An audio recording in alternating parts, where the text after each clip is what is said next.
Zee 24 तास एक पाऊल पुढे. कमी पावसात सुद्धा तुमच्याकडचं बागायत क्षेत्र हे अजिबात कमी झालेलं नाही आणि त्याहीपेक्षा सुद्धा महाराष्ट्र सरकारने करोडो रुपये खर्च करून फक्त 14% बागायत क्षेत्र आणलं. ही वस्तुस्थिती आहे.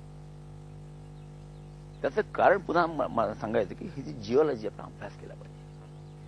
आता ही जिओलॉजी आहे, मी काय केलं वेगळं होते हे हा सगळा अभ्यास केला आणि आम्ही रिॲडजस्ट झालो. म्हणजे जसा पाऊस बदलला तसं आम्हाला बदललं. तसं तुम्ही स्वतःला बदललं, तुमची धोरणं बदलली, पाणी साठवायची सगळी प्रक्रिया बदलली. 2 गोष्टी आपल्याला करायला पाहिजे. एक तर माझं भांडं भरलं पाहिजे, लहान का असे ना, आणि ते भांडं रिकामं व्हायला त्याची पुन्हा भरायची व्यवस्था केली पाहिजे. मला माझं आज पाणी भरतो, उद्या सकाळी नवल नाही आला तर माझी मिसेस किंवा तुमची बायको जी गेली 2 दिवस पाणी नाही आलं तर आणखी 10 भांडे लहान गंज भरून ठेवते. हो, त्या एका अशिक्षित बायला समजतं, एखाद्या बायक बापला समजतं, आम्हाला का नाही की 2 पाऊस येणार नाही माहिती आहे. पण आज नाही, रेकॉर्ड 5 वर्षात असंच आहे. 2 पाऊस येत नाही, कमी येतो, मग खूप येतो. मग खूप ज्यावेळी पाऊस येतो तो भरून ठेवला मोठ्या भांड्यामध्ये तर तो नंतर वापरता येईल आपल्याला दुष्काळाच्या वेळेस. म्हणजे दुष्काळी नाही आणि महापुरे नाही, नो फ्लड नो फॅमिन असा हा Shirpur pattern. No flood no famine. त्याचं कारण पुन्हा सांगतो मी. उदाहरण परवा एका ठिकाणी दिलं, आमचे सरकारी कर्मचाऱ्यांच्या सभेत बोललो मी, त्यांचं उदाहरण दिलं. म्हटलं तुम्हाला 6व्या वेतनाचे पैसे मिळाले, अरियर्स मिळाले. शहाण्या माणसाने काय केलं असेल, त्यांनी बँकेत ठेवले, पुढे एफडी टाकले. त्याला लग्न लिहिलं मुलीचं, एखादा औषध खर्च आला ते वापरले पैसे. वेड्या माणसाने काय केलं, जे शासन करत आहे ते दारू उडवून टाकले आणि मग म्हणतो आता मला आणखीन पैसे पाहिजे. अशा प्रकारचे हे झालंय. आणि म्हणून हा सोपा उपाय आहे. या 5 गोष्टीचा अभ्यास केला आपण आणि याच्यामध्ये मग लक्षात म्हणजे असं आलं की ह्या काळा दगड पाणी खायला जाऊ देत नाही. मी तुम्हाला मगाशी सांगितलं की जंगल कट्यामध्ये सगळे नाले उचलले, कडक झालेत, तो पाणी खायला होते. म्हणून मी ती नालीच खोल केली, ती माती काढली जिथून पाणी जाऊ देत नव्हती. मग मुरुम काढला, मग खाली दगड लागला, त्याला ब्लास्ट केला. कारण पक्का तर काळा दगड होता, पण त्याला पुन्हा मुरुम आहेत, त्याला पाणी मिळत नव्हतं. असा तो खोल केला. आम्ही नाव दिलं या पूर्ण प्रयोगाला angioplasty in water conservation. Angioplasty आहे, करावंच लागेल. म्हणजे त्या शिरेमधले जे काही ब्लॉकेजेस होते ते ब्लॉकेजेस तुम्ही दूर केले. नुसते दूर नाही केले, नुसते दूर केले. त्याचं कारण ह्या भूस्तर रचनेमधली वहन क्षमता, ज्याला मी ट्रान्समिसिबिलिटी म्हणतो, ती खूप कमी आहे. पण त्याच्याचं वजन दिलं आपण तर ती जास्त जोरात पाणी जाईल. साधी गोष्ट आहे, सिंपल सायन्स आहे. मग मी काय केलं, 30-40 फुटाचा वॉटर कॅनन उभा केला त्या खालच्या मुरमावर.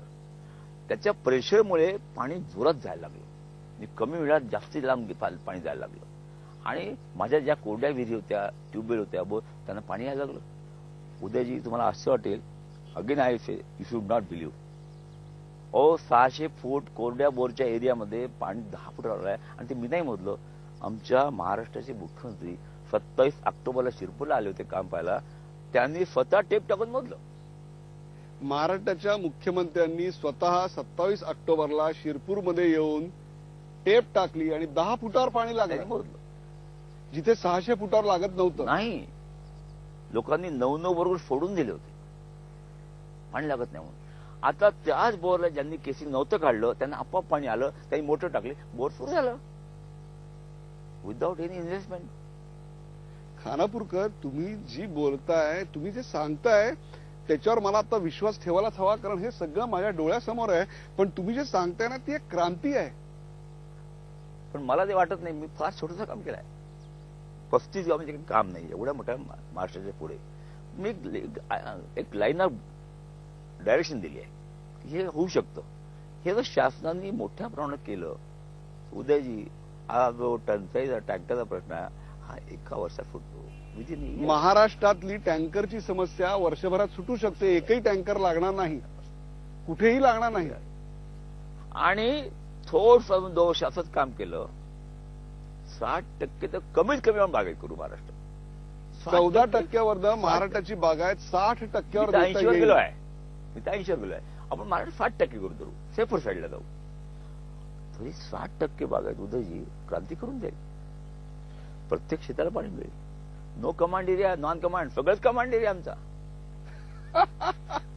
त्याचं कारण त्याच्या भूभागावर पडलेला पाणी त्याचं आहे. वा वा. आता माथा ते पायथा, मला खूप लोक माथा ते पायथा आग्रह आहे तुमचा का? सोपा आग्रह आहे. अहो असा हा नाला वरून येतो खाली, त्याच्या मध्ये मध्ये उतारावर मुरुम आहे आणि प्रत्येक मुरुमाची समुद्र सपाटीपासून उंची वेगवेगळी आहे.